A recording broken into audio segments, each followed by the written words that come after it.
Let's go.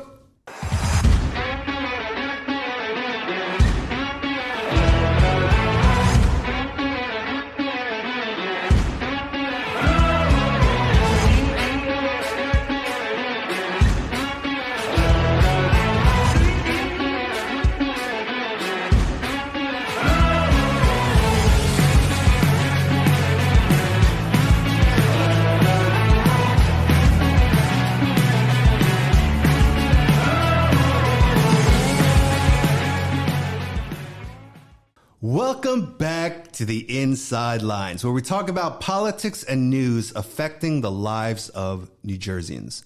My name is George. And my name is Oscar. And we're back today after a few days because a lot has been going on with regards to petition signature challenges. So let's get right into it, Oscar. The gubernatorial races. The Dems haven't challenged any signatures, and it makes sense because all the candidates are way over the 2,500 mark. So there's really no point to challenge, or what are you going to challenge thousands and thousands of signatures? It just doesn't make sense.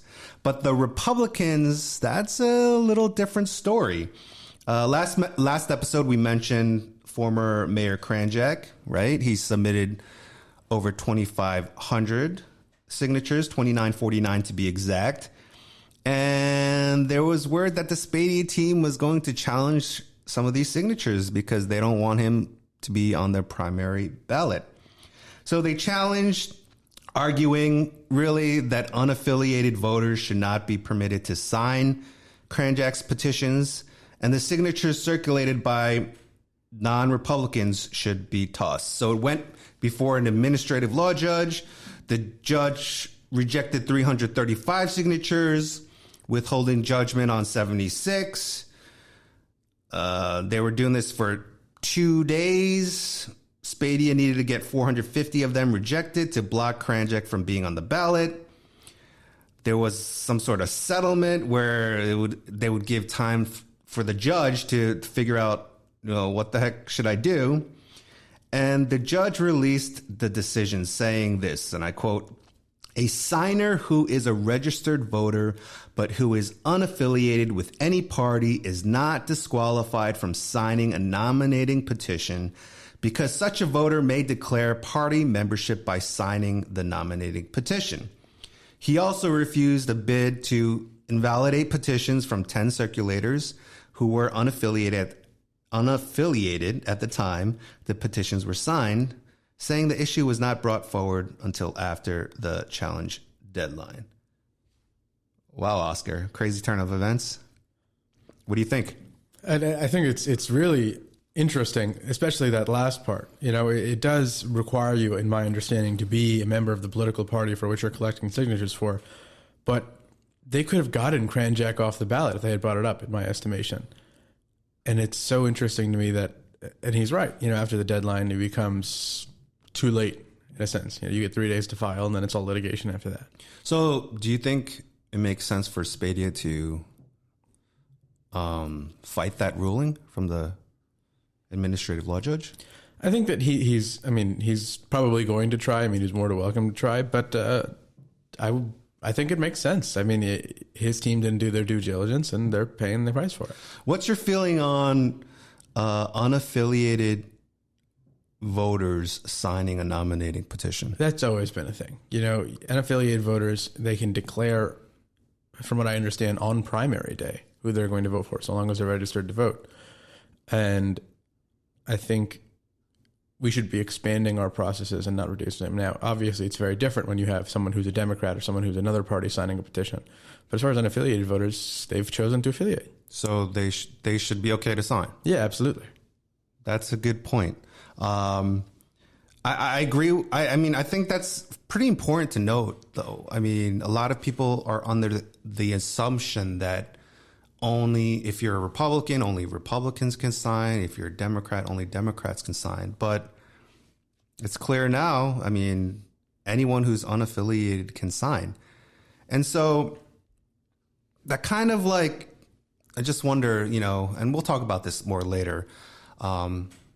What gets me is when people are canvassing their district or their areas and they're not getting an abundance of signatures. And you're going to see how this plays out in some of the assembly races when we talk a little bit later. But I'm just wondering, why don't these candidates go far beyond the required amount of signatures? Well, it's an imperfect science. Look, as someone who's run my own campaign, who's worked on campaigns, I actually think that for my campaign, I submitted my papers, my signatures at 3:59 for a 4:00 deadline to our village clerk. and it was 85 on the dot. That's how many we needed. That's how many I got in. Even for candidates with huge groundswell support, it's an organization issue. You need volunteers. You need to deploy them. You need to collect from them. It's an imperfect science. It's kind of risky, though, right? Right on the dot for you, 85. It could have taken just one person to challenge one of your signatures, and you would have been not the commissioner in Ridgefield Park. I think at that point, I was just glad to not have turned in 84. Yeah, I mean, look, I collected signatures myself when I was running for Congress, and I submitted probably 600 or 700, close to 700 signatures. I think the requirement was much less than that. So for me, my take was like, I just want to collect as many as I can, far exceed the requirements. So if someone were crazy enough to challenge my signatures, all of them were valid, by the way, then they'd have to go through all of them. So and give them a lot of work to do. So that's just my take. But hey, it can make or break a campaign. The hard work that you spent on weekends, on nights, away from families, meeting people and talking and talking about your policies and why you're the best candidate in the race. It's just sometimes it's just like, oh man, that's just a crappy, excuse my wording, but a crappy way to get out of a race. But Kranjak, so he's still in it. He made the ballot. But I just kind of wonder, he didn't raise the funds. He didn't get matching funds. He's not going to be in the debates. What's the point of running if you can't get yourself in front of the unaffiliated voters or the other affiliated voters that don't really know who you are because you come from a small town in Bergen County? What's the thinking? What do you think Kranjak is thinking? What is he up to? I can't speculate as to what he's thinking. I think if I was in his shoes, I'd be thinking, listen, I've carved for myself this anti-establishment lane, and I'm going to stick to it. I don't want to be in the establishment debates. I don't want to get matching funds, et cetera, et cetera. Now, does that make it hard for him to campaign? Absolutely. But listen, I'm sure he worked like heck to get on the ballot. Yeah, but I mean, he could have loaned himself $500,000 or whatever it was. He said he had connections, or there was word on the street that he has connections with Newt Gingrich.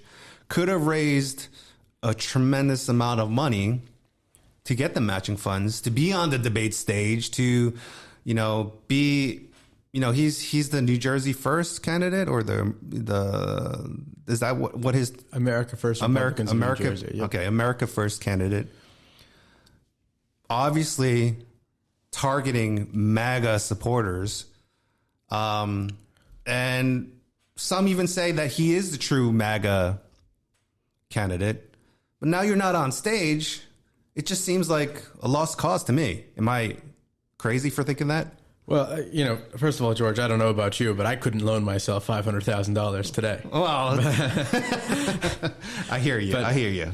I think it was an expectation that he could do that. He is a very well-off individual, but maybe he couldn't, and maybe he didn't have the apparatus in place to fundraise, and maybe Newt Gingrich could have thrown him a couple of bucks. I don't know if he could throw him $500,000.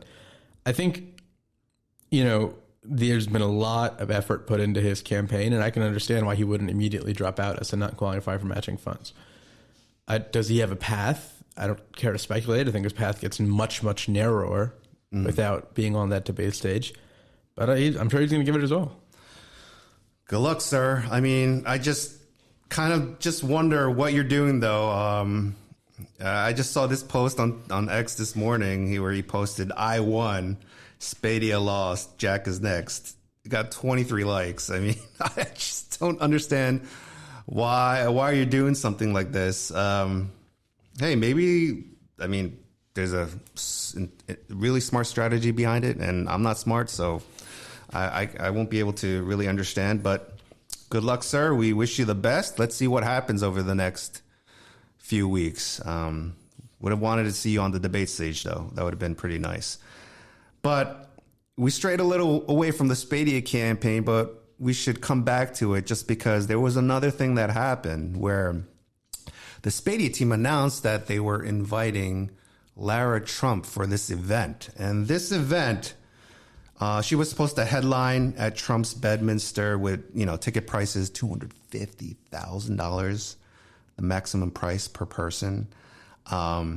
This coming after Chitterelli flew to Bedminster on Sunday from Atlantic City after attending the NJGOP summit. He flew by helicopter because there was a lot of traffic.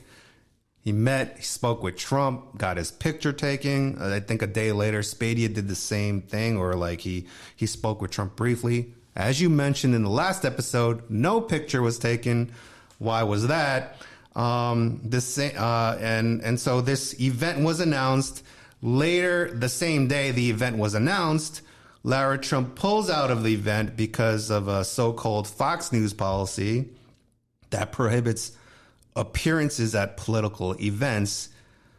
What the heck is going on in the Spadia camp? Well, look, I think it's important to clarify. This was Spadia's super PAC. It wasn't him directly.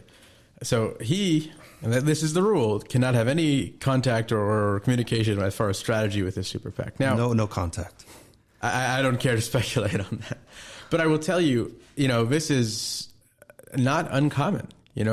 Sometimes people they get booked, and I'm sure she was compensated a large amount if she were to show up, and she misunderstood the event. No, I think it's true. Her Fox News contract does not allow her to attend political events, and I'm sure she understands that it's a primary, and having the last name Trump means that she needs to wait for the president to make a move before she goes out and endorses someone.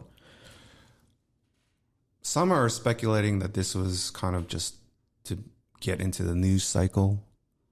Do you think that's a valid?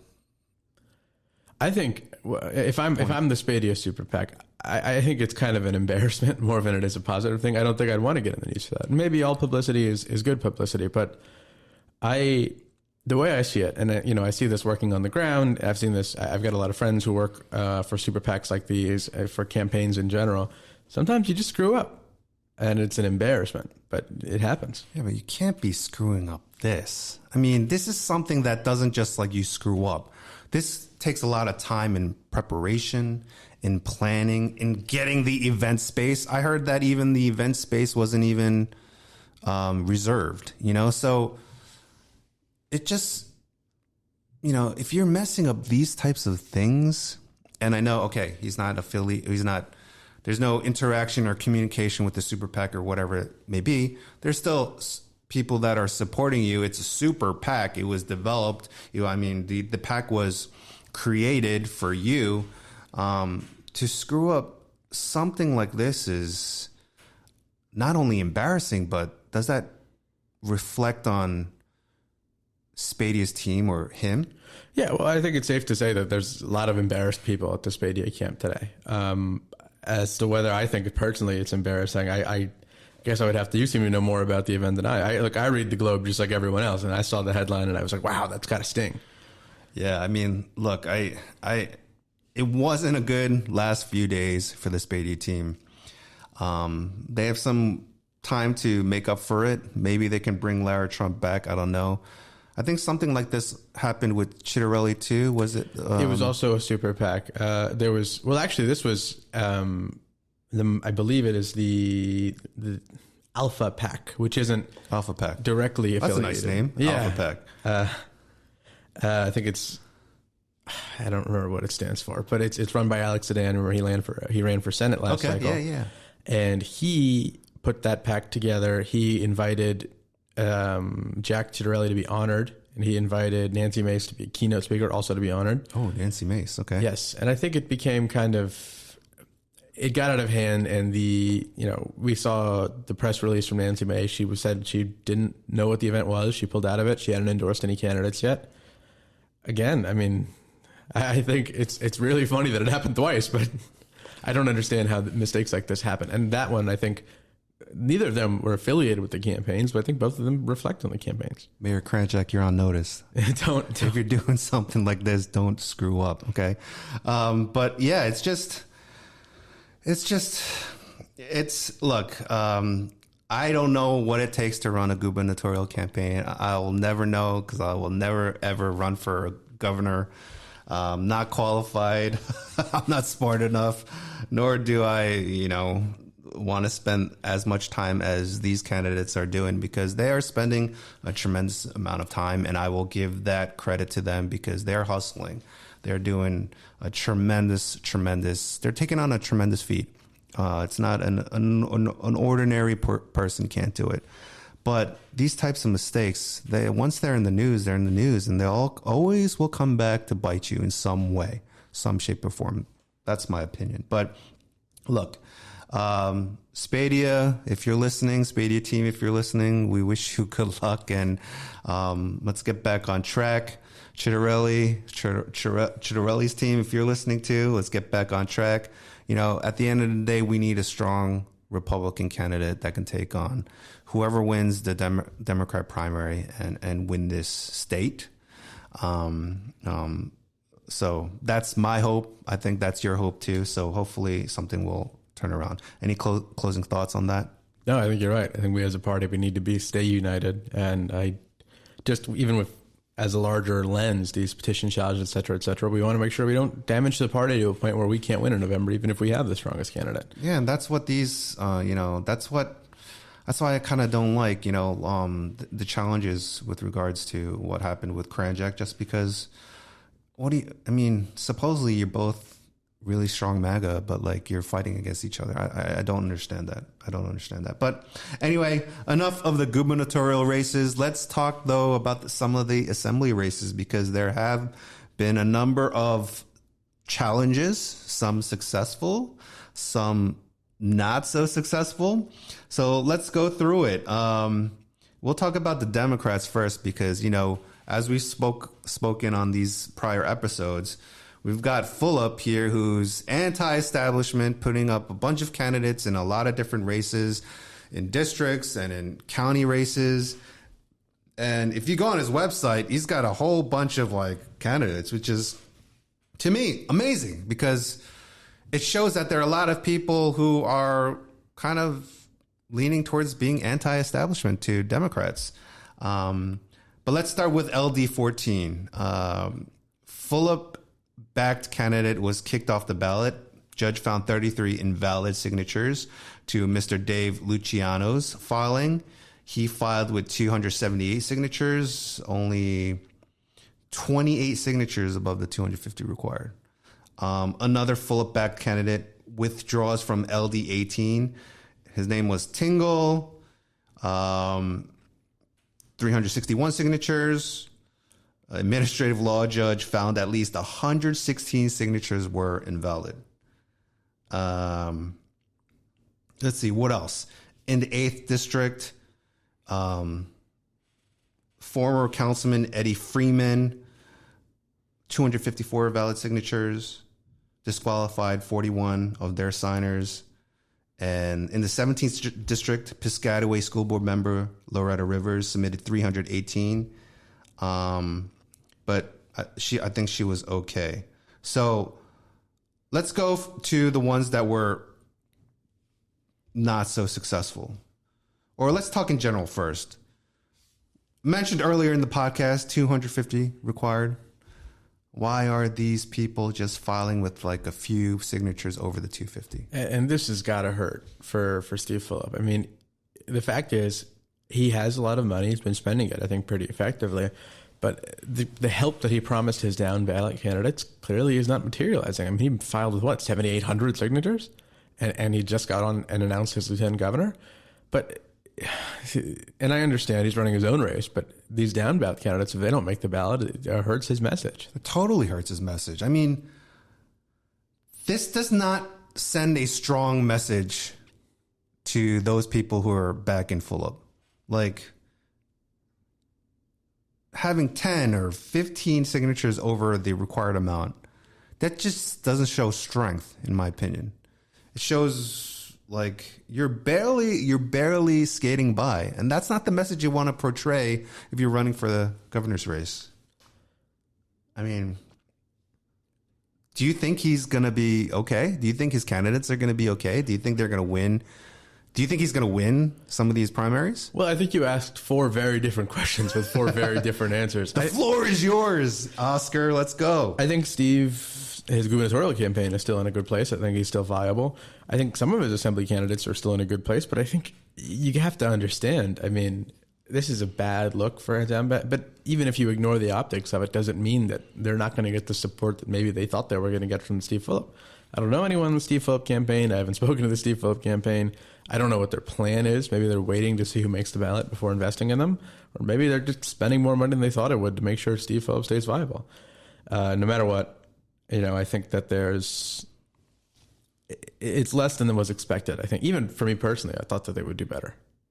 So, I mean, 2 of his candidates didn't make it, but 4 did, right? I mentioned I'll correct myself because I think I mentioned it incorrectly just, a couple of minutes ago.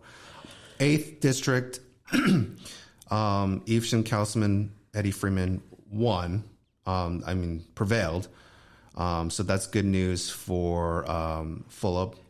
Piscataway School Board member Loretta Rivers prevailed in the 17th, and in the 6th, Kevin Ryan and Rebecca Holloway. So they prevailed. So, he's 4 out of 6 with regards to those challenges. So I guess there's some good news for him. Let's go to some of the GOP candidates, though, who've gotten the boot. And some of these stories are very, very interesting, if not amusing. Well, let's start with the LD20.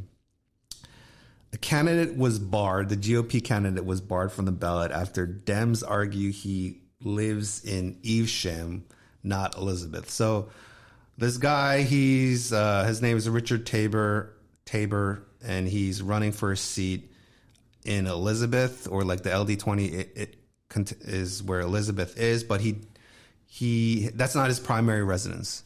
The people who are trying to get him barred from the ballot are saying his primary residence is in Evesham. He's married, has a wife and 6 kids, but they're separated. And he doesn't live there, but he lives in Elizabeth in public housing. Another interesting point, though, is he's a New Jersey state trooper, I think. How are you living in public housing as a New Jersey state trooper is a question that I have in my mind. And he tried to, it's not the first time he's done this. He tried to run for mayor of Elizabeth in 2024 and was kicked off the ballot for the same reason. So that's one of the GOP candidates that we have in LD20. And another in the 28th district, the two candidates who received Essex and Union County GOP endorsements, they were tossed after 67 of their 297 signatures on the petition did not hold up. I mean, Oscar, you can't make this stuff up. Look, these districts, they're very, very hard for Republicans. And so I have a lot of respect for anyone who sticks their neck up to run. But it's bad. I mean, we need candidates on the ballot. And I don't know how we as a party are going to respond to that, how we're going to fix that issue. But the only way, I think, to fix these problems is to have a strong state party. And one of the easiest ways to have a strong state party is to win the governor's mansion. Right. And Obviously. so a lot of these problems are downstream from the fact that we have a strong and urgent need for a strong gubernatorial, just strong governor, right, in November. That's the only poll that counts is on election day. I agree, but how do we get to that point? Part of my thinking is like we need to have strong local candidates too, because I feel like when you build a building, the foundation needs to be strong. And in a lot of these places, the foundation isn't strong with regards to Republicans. A lot of the local leadership, they put in candidates that, come on, man, like you can't have these type of candidates. Look, kudos to putting your name in the race, but like this is like a dime a dozen. Anybody can really put their name into the race. We need some people who maybe some of these people should have even been vetted, right, by the local GOP. Maybe were they? I mean, if you have someone who doesn't even live in the freaking district, excuse my language, but it's like, come on, like this seems to be like, what's the terminology? Elementary. This is we're freshmen here playing a graduate's game, you know, and this can't. If this is what the GOP has to offer, it doesn't give any street cred or any sort of credibility to the party as a whole. Look, again, I think these are tough districts to win in. I think finding candidates is a struggle in a district that many people think is unwinnable.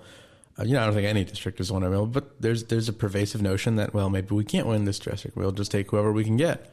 And, local party organizations probably don't have the infrastructure to properly vet if they haven't won in a while. That affects the money you have coming in. It has the amount of volunteers you can get. People are demoralized. I think people are doing their best.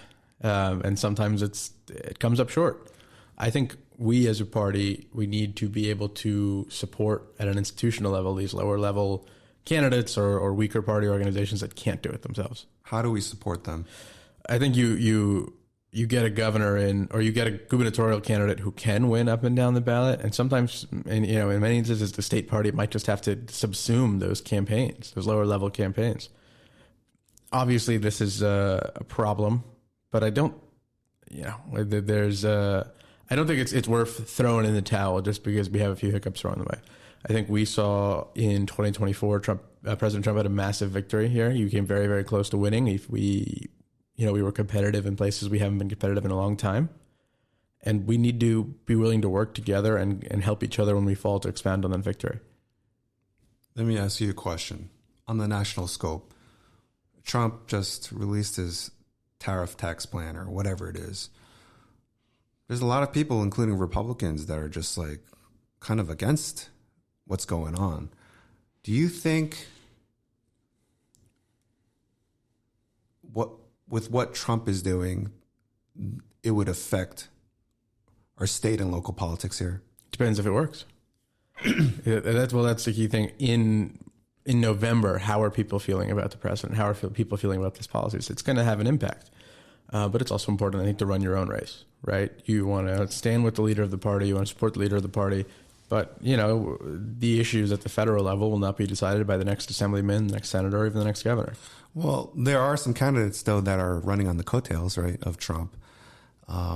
I like what you just said. I feel like you need to run your own race because at the end of the day, the people are voting for you. They're not voting for Trump. There's a big disparity or big, gap between you and the president. And I just kind of wonder about those candidates who are writing on the coattails saying, oh, yeah, because Trump won, we're going to win this November. I don't think that's true at all. I think people are excited. I think that Trump proved that we can win in November. I don't think we're going to win because you won. I think you have to run your own race, and also you have to be able to, you want to talk about the effects of governance. You've had single party rule in New Jersey for a very, very long time. The budget is skyrocketing. Services are getting worse. You're talking about at least a decade, 2 decades of decay. And I think that's proof enough that we need a Republican governor, regardless of what's happening at the national level, which, for the record, I think will not turn out as bad as nearly people say. I think tariffs are part of a larger economic strategy, and we'll be doing good. I think there's a bigger reason for all of this that's going on. There's always a little pain when there's change in the beginning to get to the rainbow. So I think there's definitely a strategy in place. I agree with you with regards to electing a Republican governor, but I also believe that the assembly, the legislative is very important as well. These assembly races this year are extremely important. As you know, the majority of the Democrats in the assembly is far out exceeds Republicans. And we need to get some really great candidates in there into office to challenge these Democrats. Because if we don't, is the governor going to if we have a Republican governor, just going to veto? I mean, I personally feel the assembly races are important too. And that's why we need to get some really good candidates there. We need to understand their talking points and what they're all about. And we need fighters. We need fighters who are gonna take on these establishment Democrats, because if we don't, it's gonna be no. Even if we get a Republican governor, I don't think much will change. I don't know. That's just my opinion. Any final takeaways on our discussion? I think we've made a lot of good points, but I think that the last thing I would say is that we have to break the supermajority in the assembly. You're absolutely right. We have had governors. Former Governor Christie dealt with a oppositional legislature, and he was able to get things passed. But that's because they didn't have the votes to override his veto. So when we get a Republican governor in office, we also need to make sure we're breaking the supermajority in the assembly. That way, we're able to work with what we have instead of just vetoing and having them override the veto, et cetera, et cetera. Yeah, I think if we are blessed in having a Republican governor after November, I think that governor needs to also take part in finding and recruiting and getting some really great people for assembly races and Senate races in the future, local races. Really needs to be hands-on. And I'm hoping that that person will be able to do that. So, we do have information with regards to the final debates. So that's good. I think there are 2 debates, right? Yep, 2 more. So one is going to be hosted by New Jersey PBS and Spotlight News, I believe. That's one debate. And then they're also going to have some 1-hour conversations with candidates, which I think is pretty good. That's going to be towards the late April, early May. And then the New Jersey Globe is going to host the final primary debate, May 18th for the Democrats, May 20th for the Republicans, which they call will be a, quote, a substantive 2.5 discussion built around 3 specific topics. For the Dems, the topics are going to be taxes and affordability, education, and public transportation and development. For the Republicans, it's going to be taxes and affordability, education, and crime. I don't know why the last one is different, but I guess there's a reasoning behind it. One interesting fact, this last debate is going to be held at the School of Technology in Newark. It's an inner city school, state-of-the-art, 320,000 square foot facility, $100 million facility built in 2018. Why does the school need $100 million facility? I look forward to seeing Ras Baraka explain that in May. Might want to question where your money is going, taxpayers. Doesn't seem wise to me. That's it for today's episode. We thank you for watching. Please subscribe to us, follow us, give us a comment, interact with us, share us with your friends. Look, we're trying to grow this podcast, and like all things, nothing is easy, but we need your support and your help. So please spread the news, like us, follow us, do whatever it is that you can do in your power to help share the inside lines. Thanks for watching. We'll see you next time.